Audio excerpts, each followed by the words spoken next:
I have a lot of daylight coming in right here. Hey, good morning, everybody. This is San Antonio Charter Moms. I'm Inga Cotton. I'm the executive director, and we're on Charter Moms Chats, and we have two special guests today. So we have a new post out where I explain why I signed the petition that the folks at Mindshift. Wait, am I saying it right? No, it's Mindshifted. What do y'all say? Yeah. Mindshifted is good. Mindshifted. Okay, good. Okay, so so our guest today. So the purpose of the petition is to make sure that it is safe and equitable for kids to go back to school during the pandemic. So so we have on our show this morning we have Joe Cantu. He is the parent of two kids. He has a 10-year-old and a 16-month-old. One of them has type 1 diabetes, and as you can see from his background, they are avid board gamers. It's awesome. And Joe is a native of San Antonio. And we also have Maribel Gardea. She's a parent of two kids. She has a 10-year-old and a 9-year-old. One of them has multiple disabilities. She loves gardening, and she is the creative mind behind the graphics for Mindshifted. And Joe is a tech guy. So they're a pretty powerful team. And then before the pandemic, they were having a lot of face-to-face meetings with parents, but they've shifted to more online stuff as we all have. So I was wondering, Joe and Maribel, can you tell us more about the mission of Mindshifted? Because I feel like it has a really beautiful statement, a beautiful dream. Yeah, I'll go ahead. So our vision, I just want to start with that, right? Our vision is that we want San Antonio to have the best schools in the world. And the way we think we're going to get there right now is by providing the community with the tools and the knowledge that they need in order to demand a high quality education. We've been on track with that so far by we were able to apply and receive 50 tablets that we could deliver out to our community to put a drop in the bucket of the digital divide that's here in San Antonio. That's what awesome. He said, Inga. Absolutely, 100%. Yeah, I mean, I think it's so bold to say we want the best schools in the world, and not just like, well, we're just going to tweak this little thing here and there. It's like, no, let's just say it, right? Our kids deserve the best, right? Yes. Okay. So, tell me, let's talk about the petition, and the link is in the description of the video. And so, if readers, please go. Oh, you know what? I'm going to fly up the banner here. Okay. So it's on change.org. This is a mouthful, but if you just want to click on the link in the description, and then that will take you to where you need to sign it and put a comment on it and share it on your social media channels. But we're going to find out what's behind this petition. So I guess, okay, I'll send it to Maribel. Can you tell me about the goals of the petition? We had so many goals, I think. But when we really looked at the big picture of, what we needed to change here in San Antonio, I think our petition encompasses that right now. Some of the big points is obviously testing, right? Getting our kids back on par. What is that going to look like going back into school? What kind of tests are going to be done? And so, one of the biggest things, Inga, that we had noticed as we were out in the community during, the summer and the last couple months before COVID is that a lot of us didn't know where our kids were at. Like, we didn't know what reading level they were at. And even if the school did have that information, it was not being relayed properly to the parents. So that was one essential thing and key point that's on our petition. We have a couple of others. I know I'm going to let Joe talk about what's close to his heart, which is the digital divide. And that's another portion. So I'll let Joe touch base on that one. Yeah, the second point that's in there is like Maribel said, we want to close the digital divide here in San Antonio. Right now, from the last statistics that I had, it was 30-70. So only 30% of homes in San Antonio actually have access to high-speed internet and know how to use it. So if we think about the number of kids that are currently in San Antonio and the surrounding areas, there's roughly 500,000 kids that are enrolled in schools. And if you're thinking 70% of that can't get access to internet, like, that's mind-boggling and blowing at this point, especially as we move into the distance learning or the virtual learning that schools are going to be asked to do, this coming up school year, right? And so the way I think of it is, at this time, schools are providing transportation in the form of school buses to make sure that kids, can get access to this education that they have. And internet right now is that vehicle. So if they're not providing buses because we're doing virtual learning, they should have to provide internet to make sure that kids can access that learning right now. Yeah, Right. absolutely. And then another big one that is close to my heart is choice, right? Having the option to stay home. Like you said, I have a child that is at risk, and so going out is just not an option for us. We've been sheltering in place since this all started, so it's been a good couple of months. But I don't foresee that it's going to get better, and I just don't feel safe sending him home. And I think a lot of parents feel the same way. They're cautious, they're scared. There's no assurances from the school that they're gonna, not get COVID, or, that the procedures that they're going to put in place are going to protect us. So having that choice is really vital for all parents right now, especially with this, unprecedented time. And Yeah, then and go ahead, Jeff. I was just going to say another big point that we had on there is that, like virtual learning needs to be real learning, right? Like with full-time teachers that are there that understand the technology and know how to use it and have been trained. I know we've been talking to a lot of parents that they said, well, there's something wrong with my teacher's, technology that they have. The webcam wasn't working for the first 2 weeks or 3 weeks, and they had to get that fixed. Schools even opted out just doing packets, just sending home packets, 100-page packets. And, it's just like, is that quality instruction then at that point? Like, is my child making gains at this point in time? And I don't think so. Something I'll say and I'll continue to say is, before this whole thing happened, I felt very sure that my 10-year-old was ready to go into the 5th grade. And at this point in time, I'm not too sure anymore. I'm not too sure. I don't know if he's ready, but they're pushing him through anyways, regardless, right? Right. That goes back to your point about the like in the petition, you talk about each student having a personalized learning plan. So it was like Maribel said, the idea is that when the school year starts for 2020, 2021, that each student needs to get an assessment about where they're at. And then that should identify like with the ways that they fell behind during the spring. But also, as you say in the petition, like we need to be honest, some kids were already behind even before the pandemic started. So it's like with the digital divide, there were already problems out there. The pandemic just made it worse, right? So assess the students and then figure out what is the plan to get them back on track, right? Yeah, I think that's a big thing. Like before this, as we were talking to parents, having like these in-person meetings, right, that you were talking about before, something that we noticed and we were talking about from the get-go is a lot of parents just didn't know where their kids were at anyways, right? Like they didn't know what their reading level was. They didn't know how proficient they were at math. And so, I mean, this like addresses a lot of that for parents to then get involved, because they'll be involved at this point. They'll know for certain, to be there in black and white for them to have this constructive conversation with the school about, hey, like, why is my kid reading at a 3rd grade level when he's in 5th grade, and things like that. Because I feel that, those things were never addressed, right? And so we want those things to get addressed. We want parents to start asking questions, and we want the betterment for all kids in San Antonio. And so that's why, like this personalized plan is so important, to catch them up and make sure that they're on grade level, not for every kid here in San Antonio. Yeah. So I think Joe brings up a good point about, we didn't know, or parents don't know, but we want them to. A big component of this in our petition is that parents be involved in that process. And so, we want them to get tested, but it does nobody any good if the parents don't know how to address it. And so it's really creating that partnership with the parents, which is the ultimate goal that we've always had, is that parents are involved, they know and they're aware, and they know how to address it and what steps to take. And so that's really important for us and for the schools to also, take charge and do their part.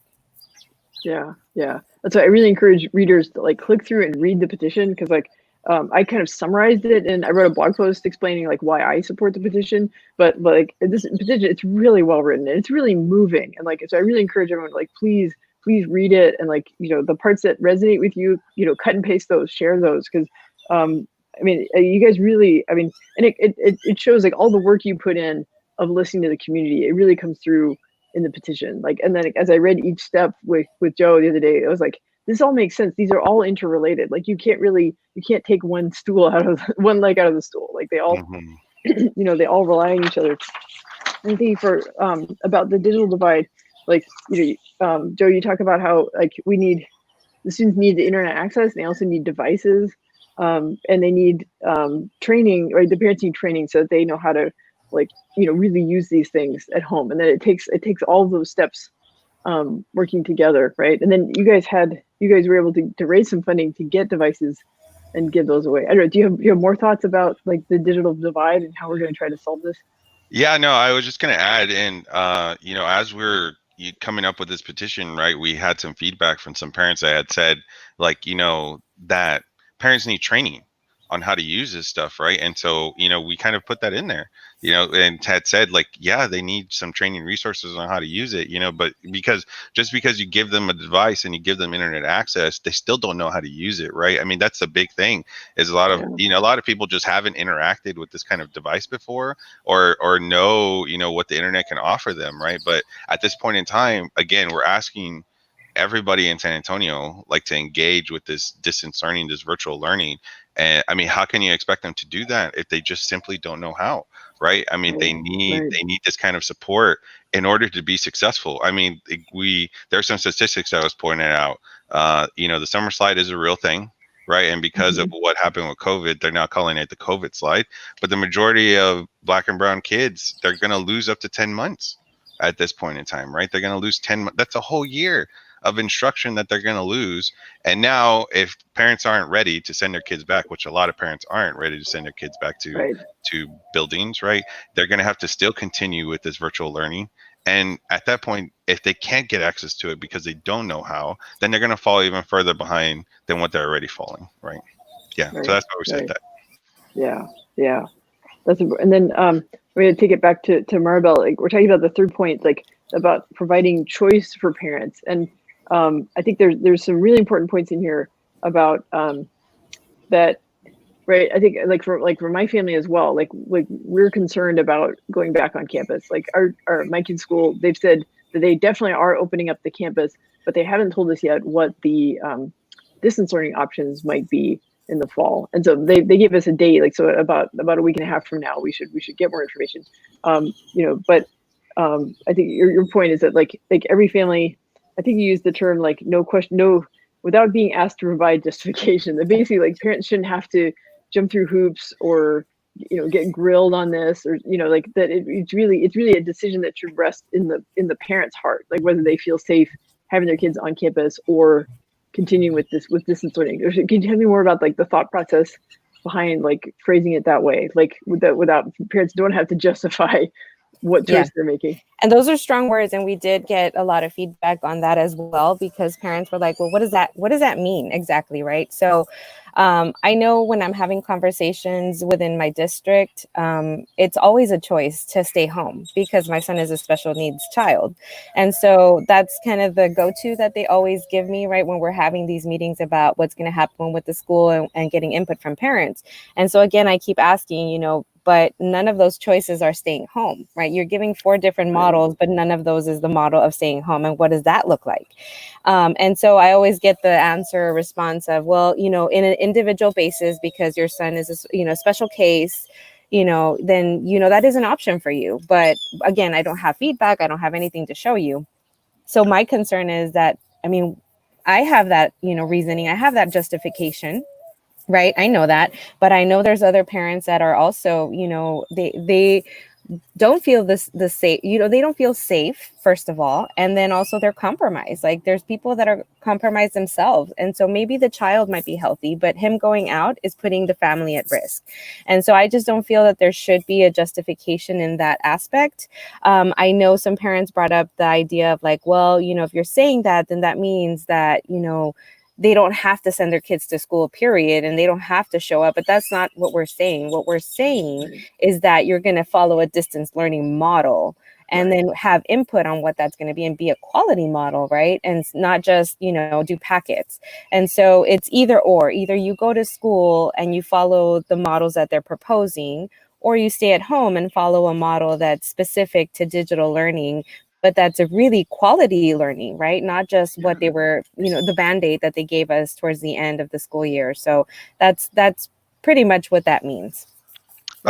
Something else I'd like to add too, right, is the fact that if we didn't have something like this, right, and a parent chose to not send their kid to school, like it's a criminal charge, right? Like there's some litigation that's involved with a huge hefty fine. And the real question is, should that happen to me if I choose to not send my kid to school because I feel it's not safe enough? Like my child's life is not a game.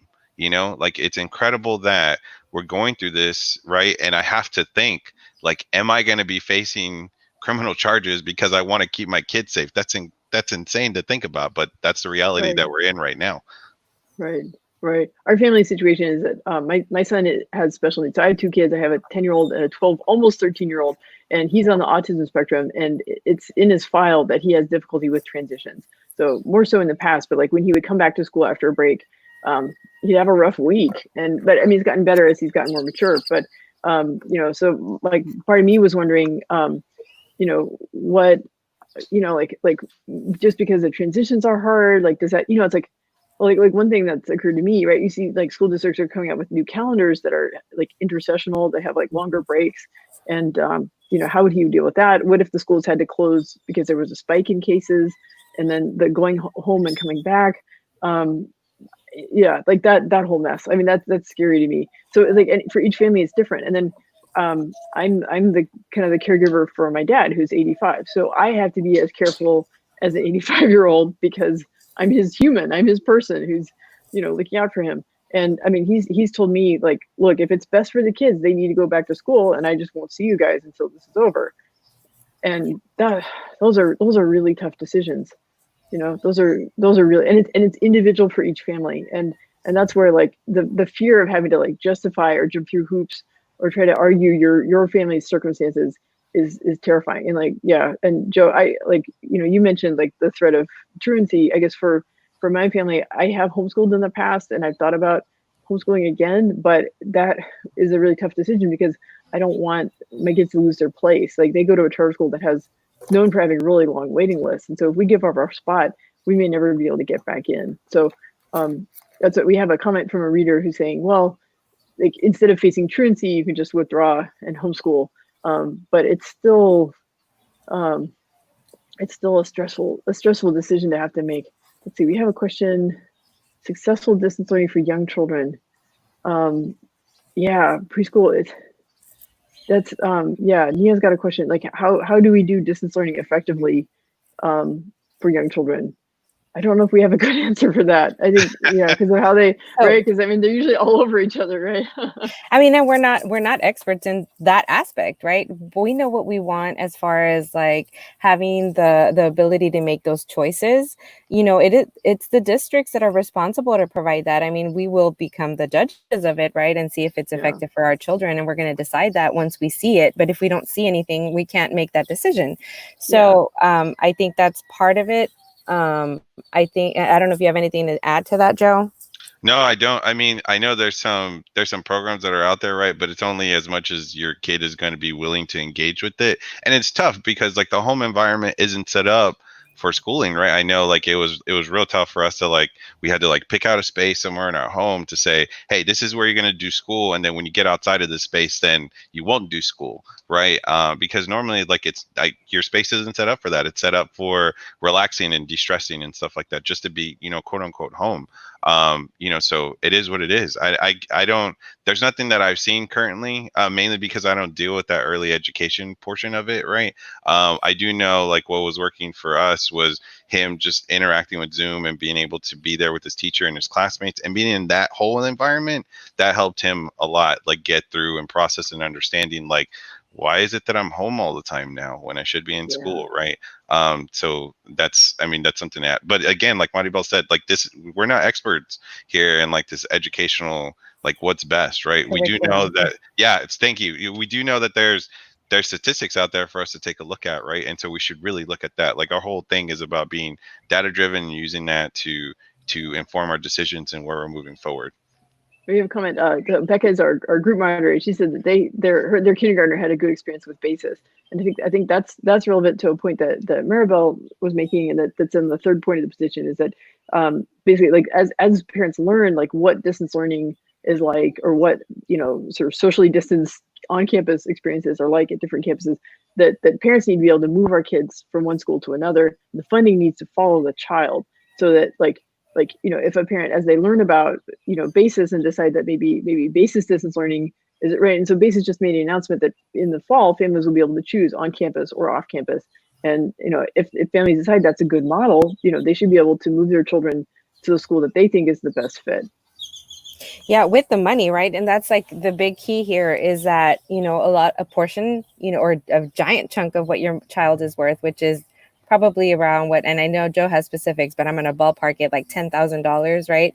A year. I know it's like 11,200 and something. I know Joe's real specific, but, that money is allotted to your school when you register, right? And so let's say your child is going to whatever school it is, and you already started your distance learning model or the blended model, whatever that choice of yours is. But maybe it's not what you think it is, right? Maybe it's not what you envisioned your child to be in. Maybe it's like your kids are in this little bubble in the classroom, no socialization, like whatever that is. And you're not satisfied. Well, what if you want to try something else out? Or you heard from another parent that this is the best, this is what they do, and maybe you like that model. Well, that money should really follow your student, right? Because now he's going to be attending a whole different campus. It's going to provide resources for them. And so that's a really big point as far as that goes. But again, it's going to be on an individual basis, because as parents, we are working from home, right? If we decide to keep our kids home,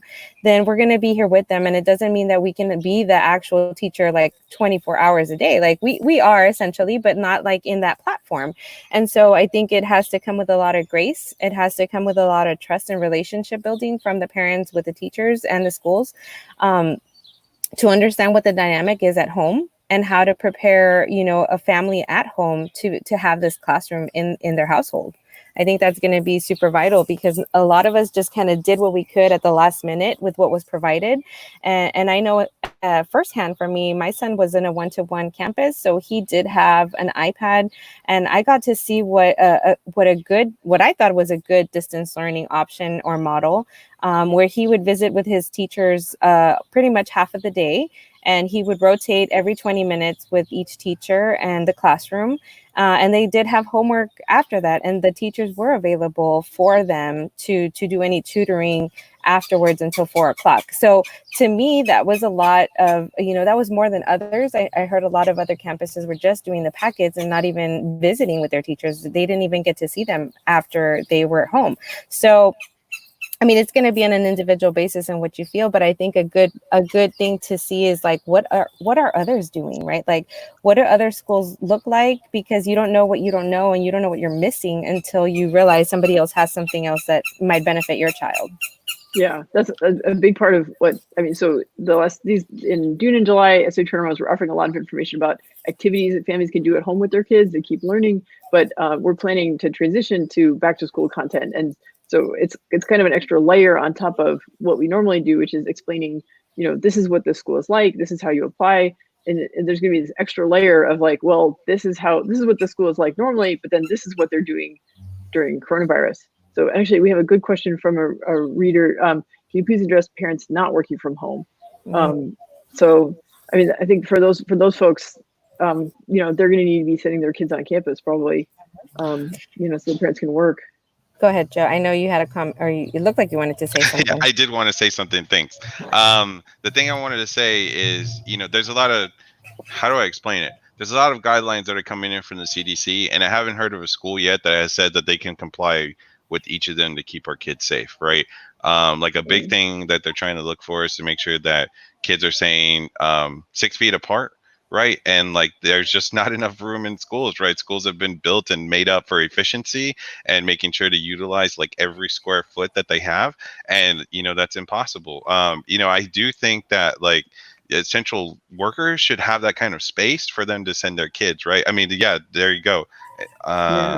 Yeah, I mean, like that's the thing, right? I mean, there are other schools. I mean, if we could keep it limited to just sending the like essential workers, because they have to, right? Like they don't have any other choice. I mean, you need to work, you need to make money, you need to pay bills, right? Like that needs to happen. And so then, in my opinion, we would drastically reduce the class size that's happening, right? But that's why it's so critical to have this virtual option, right? Because even if you have this blended model, right, kids are going to be accessing this again from home using internet. that they might not have. There's a good chance that they don't have, and so we need to make sure that that's being provided to them. I go on, Maribel. No, Yes. I just wanted to address the comment on that it popped up. I saw as far as like parents that have to work, and so we have talked to like a numerous amount of parents, and a lot of the parents that we know, they need to work to survive. Like there is no option for them to stay home either, and they've been making it work right now. And I mean, it is what it is in your situation, right? Like you have to kind of find that balance. And so what is safe to you? I mean, I think the school will not be able to provide like childcare, things like that. It's just, we do want them to be safe. And there is that option for children that is their safe haven. There's a lot of children in our community that at home it might be difficult, and at school it's a blessing. And so that option should still be available, as safe as it could be. But for the parents that can't, or that want to choose to stay home, then that should be their choice. And if we all have that opportunity to keep them home, to me it's just that's the way to go, because then it'll funnel kids out of the school and leave more space for the children that actually have to go and attend, right, with essential workers, people that are always working. So I just wanted to address that, because I know they were asking about parents that, have to work. You just have to make sure that it's a safe environment for your kiddos, and that you're satisfied with it. We get an appreciative comment from a reader that we're addressing a lot of questions that she's been mulling over. So I'm really thankful.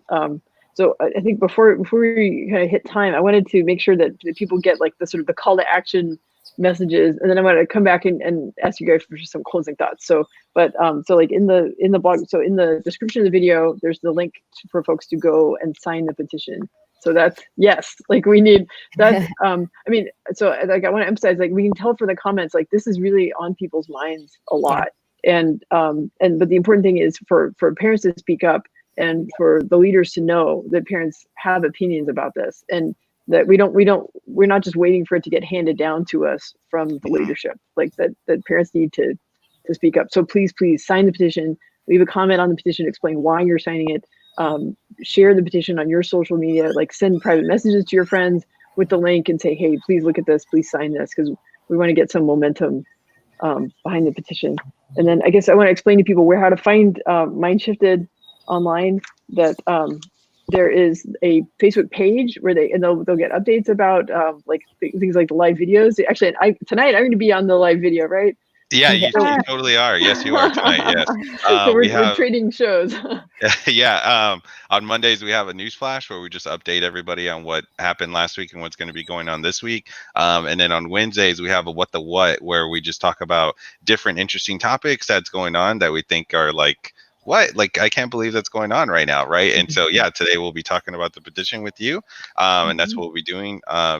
We have a Facebook page, we have a Facebook group that you can apply to be in, and then we also have a Twitter that's used occasionally, but it's out there. We're getting better at it. And so on our group, I want to mention we do our weekly readers. We snuggle and read stories every day, Monday through Friday at 7, and it's all group driven. So all parents on our group are invited, and their children, and they sign up and they read for us for a little bit, just to take us out of that moment of like, wherever we're at in stress land, right?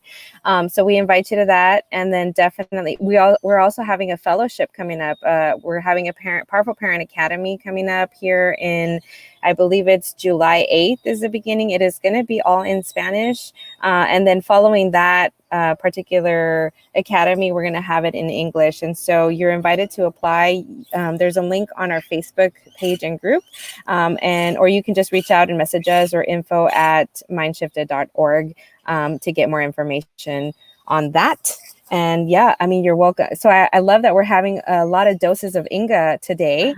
So I'm excited. So join us. And I think it's at 5:00 today, Joe. Is that right? Or what time is it at? Yeah, it's at 5:30 today. Yes, that's correct. 5:30. Yeah. So we'll see you there with Inga again, and we'll be talking about the same subject. But really, we want to encourage parents to use their voice. Our organization is based on having that parent advocacy muscle. To be able to start asking and making changes in our school districts, our communities, for our children, because ultimately that's the goal. This is our future, and we need to make sure that they're getting what they need so that they can push forward and make these big changes down the road, Yeah, I'm so grateful for the work you guys do. I miss being able to like see you guys at the Impact Guild and we would kind of cross paths, but so I'm really glad to be able to connect with you guys these ways. I have you guys on my show. I get to be on your show, and So yeah, and then I've got the a new post on the blog, and I'll be sharing that link out. It's in the description of like why I choose to sign this petition, why I'm trying to amplify it. And I really hope that the readers like, please go, just do it now. Go sign the petition. Yes, and, sign, get some share momentum it. on it. Yeah. And then on Friday, we are going to have parents. So if there's any parents that feel really strongly about this petition, we're going to invite parents to come on our live, just like a special edition show to talk about why, they feel strongly about it. So if you feel like that's you, contact us or contact Inga and let us know, and we'll be in touch. Mm-hmm. Yeah. Okay, great. Well, I'm happy to like be able to like lean in and help push this out. Because it's just so important. Like we need back to school, we need it to be safe, and we need it to be equitable. And parents we need choices. And this petition is the vehicle for us to speak up and show that what our opinions are and what we care about. So, but yeah, I guess readers, if you have more questions about the petition, join the Mindshifted group, and you can post your questions there. And Joe and Maribel and Janet are active in the group, and they'll keep the discussion going. So. Absolutely. Right. Thank you so much, Inga. We appreciate you. Yes, thanks a lot. Yeah. We appreciate this. It's been great. Okay. Yeah. So thank you so much. Okay. Signing off. I'll see you guys at 5:30. Bye.